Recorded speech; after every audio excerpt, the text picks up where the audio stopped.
Well, hey.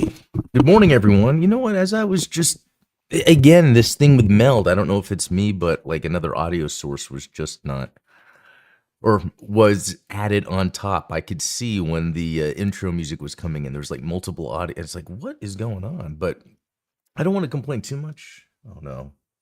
Which water's mine? Because I'm just lucky Meld works the way it does, but I've always thought, like, what if Meld stops working, then I got to go back to OBS, but then I have to rebuild everything in OBS. I feel like that is a problem that I guess maybe it doesn't come up too much for as many years as I've been doing this. There's been times where one software hasn't worked and I've been able to jump in quickly to another one, even with Steven. So, but anyway, that's not what this is about. This is the Blue Game Bluecast Morning Show. I'm your host, Adam Blue, 30 plus year video game enthusiast and industry analyst. And today, for July 1st, 2026, we'll run through the latest gaming news, what I've been playing, etc., etc. But you know what? I just realized I have a task that automatically runs for me to show us the latest games coming out for July. So June was an interesting one because I guess June 25th was the release of Star Fox. And so all of June, I was just waiting for that. And that game, that's been a lot of fun. Review up on actually the Gundam Explained channel that came out today, but it's more based around Star Fox in context of being a Gundam game because it has a lot of those qualities. But also on this channel, I'll have a review come out shortly. It's just based on my review. I think I did Monday, right? Yeah, live. So I just cut it down. I'll have that released later. Okay, well, let's actually jump into what I've been playing here real quick. Okay, so number one was, one good thing about being on X, and probably the only thing, is sometimes when you're scrolling, you'll see a GIF of a game, and I saw the GIF for Eliminate Down, and I remember I haven't played that since, the last time I played that might have been early 2000s, if I even owned it. Now I'm doubting myself. But anyway, it's a Genesis shmup, really good shmup. And then I was like, you know what? Let me see. Yep, Retro Achievements has some achievements for it. So I went through to play it and had a lot of fun. So that's a good classic shmup right there. Also, SD Gundam Operation UC played a lot of that yesterday on the Gundam Explained morning show. It's basically a side-scrolling shooter slash beat 'em up. It's kind of basic in a way, but it's still very fun, very well done. And if you know the story of Gundam, you're like watching it play through the story beats. And it has the original Zeta and Double Zeta, and I'm just on the original. I'm actually on the last boss, and I got killed. So tomorrow on the Gundam Explain Morning Show, I'll probably continue and try to beat him. And then just playing more Star Fox, jumping into get the rest of the medals, get the challenges.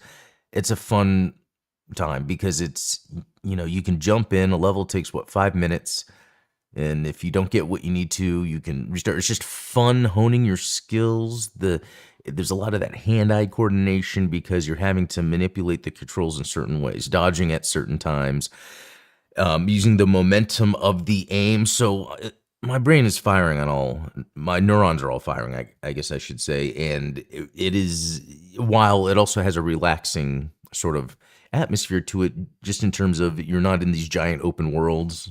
Again, a mission takes a few minutes to play, and then you could repeat if you want to try to get a medal, get a higher score. Just classic gaming, wrapped in a cool modern experience. But also back to playing City of the Wolves. I started it, I think, on the stream last time because I didn't realize oh my gosh, why am I Ken from Fist of North Star is in it, right? That's why am I let me look that up again. What is his full name? Oh yeah, Kenshiro. That's Ken. Okay, yeah, it's Ken. I was thinking of the fighting style. I was Hokuto. Let me look that up. So I'm saying it Hokuto Shinken, or Hokuto no Ken is the name of it. Yeah. Anyway, what's also interesting is, and I guess they planned this out, that character is in City of the Wolves now, but also on Amazon Prime, I guess there's a remake of it. And I've watched the original and I really like it. And so far, unless I'm forgetting some things, it seems to be playing out exactly like the original. And I'll talk about this more on the Gundam Explained show or maybe Steven's show tonight, but just in terms of anime, it's really well done. A lot of times when there's characters talking to each other, it's actually CGI with kind of a anime shader on it. But when it's action or like a character exploding, because there's a lot of that, that's actually hand drawn. It really well done. I like the way they did it. Anyway, I'll talk about more about that later.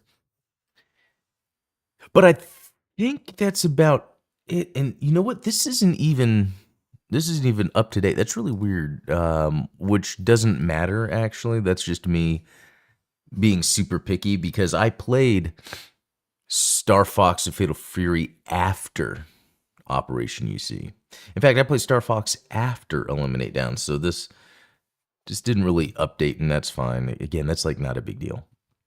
But okay, so a couple things we're going to, actually a lot of things we're going to talk about today. First of all, Xbox is, we're hearing about their closures. The sad one that I heard about has to do with this Blade game. Oh man.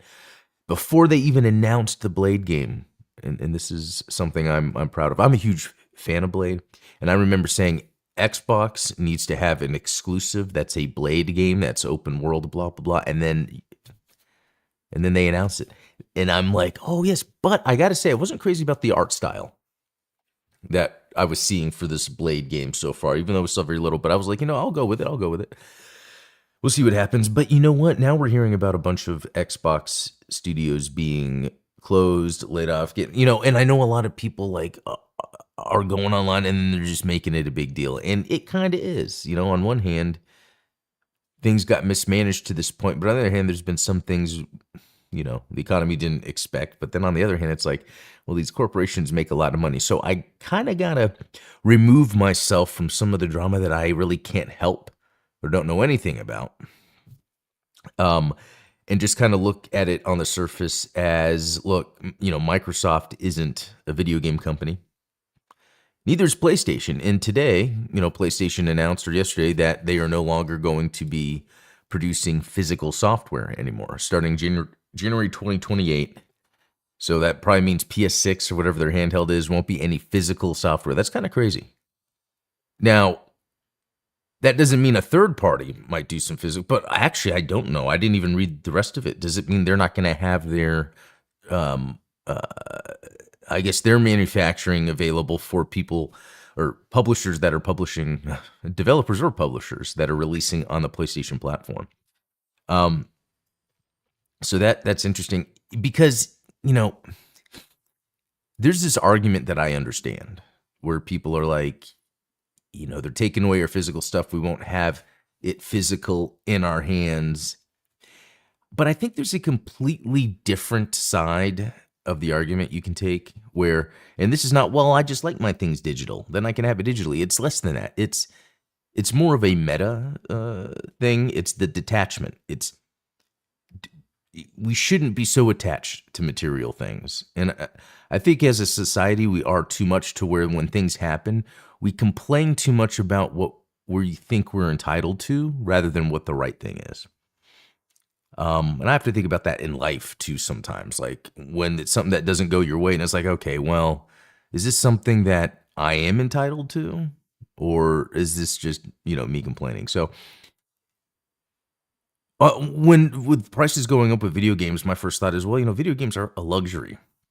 It's we're spending a lot of money on them, and that's mainly just for fun and for entertainment, which could be fine. And that's how But I think sometimes, like if prices go up, I don't want to be mad at that. It's like you have to really get to the root of things, and if it's something that you can make a change, you should try. And if not, then it might be worth like, okay, well, I can't make a change. I should have to kind of rework my thought patterns to not let this get to me.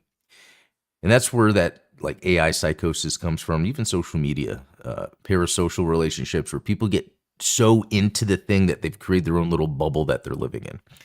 Anyway, to kind of pull back from all this, with the cost of video games going up and then the companies wanting to move out of physical and get into digital, I think it's just changing the times as humanity as a whole. There's a larger market out there that doesn't care about physical games, and there's a larger market out there that doesn't care about video games at all than people that buy games. Okay, that's something else to think about, right? Like video games are like the small niche of luxury entertainment. That being said, within that, there are, if you're someone that really likes physical software and you're going to be sad it's going to be gone, there's always going to be those niche boutique stores, shops, manufacturers that are going to come out with the things that people want. So that's always going to exist. Like, for instance, I can buy physical vinyl of Castlevania soundtracks. That's such a specific niche thing, but it exists because there's a market for it. Okay, so to kind of go back to this Hideo Kojima thing, it's like at the end of the day, I am sure more money is being wasted on Hideo Kojima's OD than all the games combined, probably, that could be on the chopping block.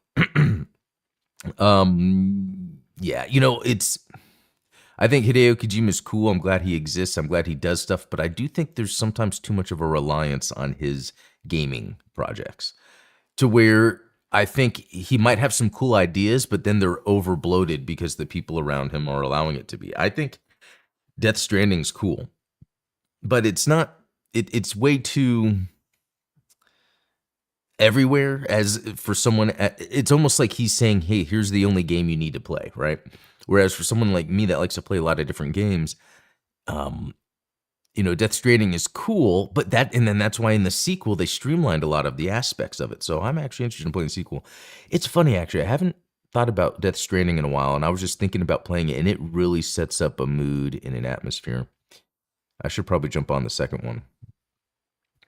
But anyway, so again, we're kind of up in the air with all these things that are happening in the video game industry where it's like these companies are going to be closing down. There's not going to be any more of the physical software. But if you look at then what's been working and what's successful and where gaming is celebrated is the developers that aren't relying on the big AAA publisher stuff, that they're just making games on their own or, with a smaller team to publish. And that stuff isn't done physically. And that's the other juxtaposition I think we see a lot of times when people are talking about video games online. That's why you can't trust just online as your source, is because a large part of the consistent market in video games are people that are buying digitally indie games. And I even say indie games not to be like, oh, it's just a cheap, smaller game. I just mean just smaller games in general that aren't using the bloated AAA structure. That's why EA had a whole bunch of layoffs and they're not even a publicly traded company anymore, right? Because EA's now with the Saudi Arabian funding thing going on. Nintendo is a video game company first, so it's very easy when their overhead is very little other than what's done with video games. So I think we're going to continue to see these growing pains with Sony and Microsoft. And we're going to continue to see studios close down, but there could be a leveling off eventually, especially because we're seeing a lot of the bigger investors. For example, I think Tencent's the best example. They're pulling out of video games, especially in Japan. So if you see a big company like Tencent that went all into video games right before and right around COVID, and now they're pulling out, I could see in the next 3 years the industry kind of even out. All right, that was a lot to talk about. But speaking of Blade, said that might get canceled. Blade, though, is going to be in that new Marvel fighting game, and so now I'm all in. Like, I thought the Marvel fighting game seemed cool at first, but I remember when they announced it, they only announced 4 or 6 characters. So I'm like, okay, what kind of fighting game is this going to be? More of a character-driven fighting game instead of like a technical fighter? I don't know how to explain that right, but just have a lot of different characters, so you have a lot of different move sets. But yeah, knowing that they're adding Blade, this is probably going to be a day one game now. When at first I was like, yeah, I'll get it eventually. Definitely grabbing this now. Okay. Okay, yeah, talking about that was that thing about the cancellation, so we can move on from that. So along with Sony saying that they're no longer going to have physical software by 2028, PS3 and PS Vita stores are going to be shutting down for good. And I don't know what this means exactly in terms of, are you still going to be able to, as a PlayStation Store continues to evolve and support modern commerce systems, including USB, no longer to support these updates. So update payment processing. So I wonder if you can still download from the store. You just can't use it to make purchases and do stuff like that, which is fine. Yeah, because I mean, I still have my PS3 hooked up in the living room because there are some PS3 games that are just not playable anywhere else, but you can still get trophies and all that, which is cool, and still go online. So as long as all that functionality is still there, although the Vita, it's funny. I was just researching the Vita the other day because that's a handheld I would like to buy again. You know, I sold it, man, back in like 20. When did I sell that actually? Yeah, I sold it, but I had so many good games on there. And it's funny because during that time, the Vita was taking the place of like what the Switch and the ROG Ally does right now. Because with the Vita, there would be games that you could buy. Oh man, Sony was doing it right for a little bit. You could buy a game on the PS3 and or PS4 by that time, I forget, and get it on the Vita. And then I could be playing on the Vita, if not at, the TV. So Sony had the right idea there. So anyway, I don't know what it means with these stores being closed. If it's probably just so you can't buy again on there. Okay, what else? So we talked about that and that.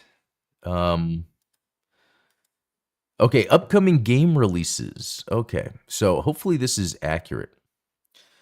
Tomorrow, Rhythm Heaven Groove on Switch. Probably won't play that. There's an expansion for Doom the Dark Ages, which I didn't even think that was that great, even as a boomer shooter fan. I didn't play through that. Moonlight Peaks. Okay, here is what I would maybe consider my next game purchase. So this is July 9th, Assassin's Creed Black Flag Resynced.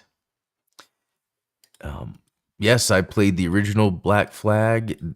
Loved it. I love the graphics in this new one, and I've been watching some gameplay of it, and it looks great. Also interesting that they took out the modern day stuff, so it's straight up just about the pirate stuff. It's streamlining it, and I think that could be a lot of fun. That's cool. That will be a good one. Let's see. There's this Grand Blue Fantasy Reeling Endless Ragnarok. So it's the Switch 2 edition expansion. I played a little bit of Grand Blue Fantasy. I thought that was pretty neat. Pal World leaves early access. Wow. Guys, do you remember when Pal World first came out? Not only did Nintendo have to go after them and sue them, but people online were accusing them of the AI stuff, and it wasn't even true. So think of, as a developer, a small developer, not even a big corporation, how much those Pal World devs had to go through by being sued by Nintendo and people getting on them about AI. None of it was true. And Nintendo didn't win in this case. That's justice right there. It's justice for people that didn't deserve the hate they were getting. That's so crazy. Ratatan. I don't know if I'll play that. I've played the Patapon games before, but I think I passed that. Avatar Legends, the fighting game. Interesting. Goemon? Is that? Okay, this looks cool, although I think it comes out sooner than I think, right? Let's see. Yeah, July 9th. Okay, same day as. So this looks cool. I've never played this, but this is NT Creates, classic 2D side-scrolling game developer. This looks cool. It just reminds me of a mix of like Mega Man, Contra, just modern. Okay, let's get to the uh combat. Yeah, like that's interesting. I like the traversal where there's a lot of like moving around and jumping around. And yeah, the dashing, the combos, like this combat looks really cool. Okay, so that comes out soon. And I guess this is um okay, it's called Luminous Avenger IX 1 and 2 dual collection. So I guess it is a mix of two games that had already come out before. A third one's going to be coming out. Um oh yeah, they did the oh, you know what? Was that okay? No, I got to look up the other one. I don't want to forget here. I want to look at this. I was so excited about this game, and yeah, it still had all reviews are still mixed, even though it says recent reviews are mostly positive. I was so excited about this game, and it did not turn out at all like I thought it would. Yeah, wow, that was over a year ago, and I totally forgot about this game. Now, I want to see if they've maybe done some updates. How do you look at that anymore? Here's what I'll do. I'll if I go to it from the Steam. Wait, no. Oh, wait a minute. Did I get it on Switch? That's probably what it is. I got it on Switch. Okay, so let me. I'm gonna change my screen real quick so I can show you guys. Um, yeah, it's the Servants of the Dark. And normally it will show where there was an update at all. Let's see. Okay, view update history. That's what I was looking for. Okay. So, July 2020, it looks like there was an update in December, but this was for a multiplayer mode, which that's cool. Is it like you could play the game with someone else? That would be interesting. But here's a update from July of last year. New gameplay style. New event starts the servant condition. New sub weapons. Some parts of the map enemies and weapon skills have been adjusted for balance. That sounds like a good thing. Various other parts of the game have been adjusted for balance. The other issue is with the teleporting or the fast travel. Okay, a bunch of okay. I might need to jump back into this, but I forgot if I must have got this on Steam. I mean on Switch. If I yeah, let me check that actually, so I can go back to this. Let's see what it says. Now, yeah, it says I got it on Steam. That's just crazy. It's not showing up for me. Let me try something else. Oh, wait a minute. I remember now.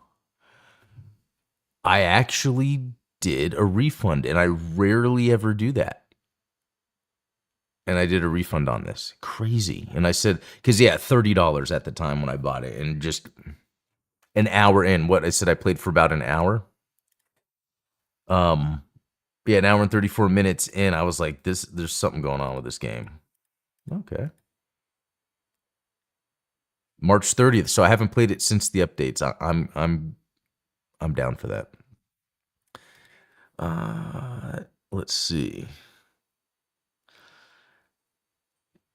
Yeah, I think that's about it for the releases for July. There's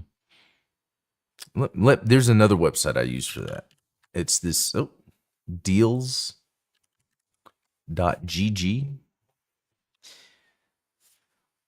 They have an area near the bottom I'll check out called Up. Oh, man.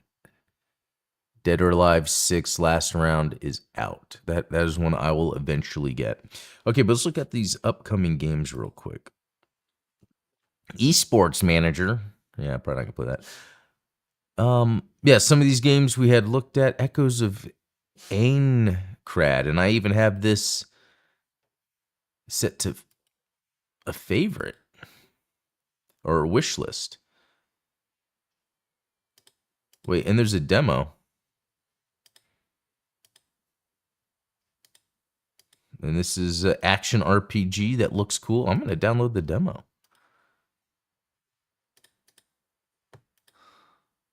Okay, so that comes out. There's like 3 games that come out on the 9th.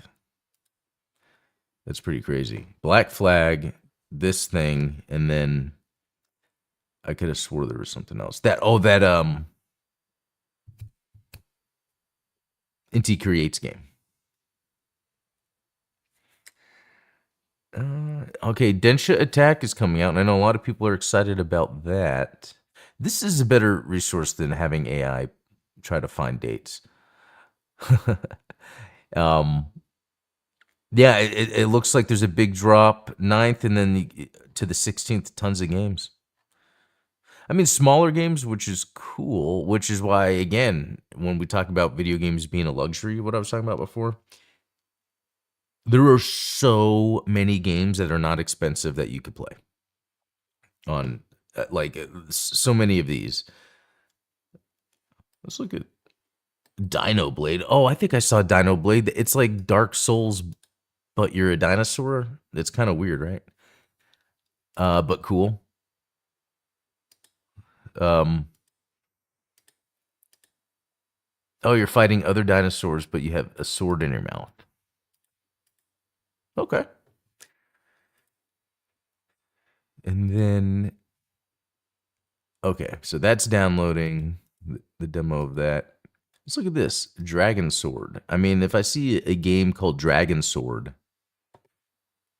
I'm going to be. Oh, and this says open world action adventure. Wow. Okay. Oh, why is that taking a while to load? When have you seen that? I haven't seen that since the 90s. Okay.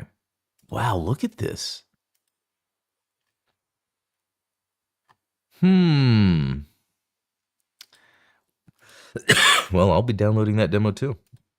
I got a couple demos to check out. Okay.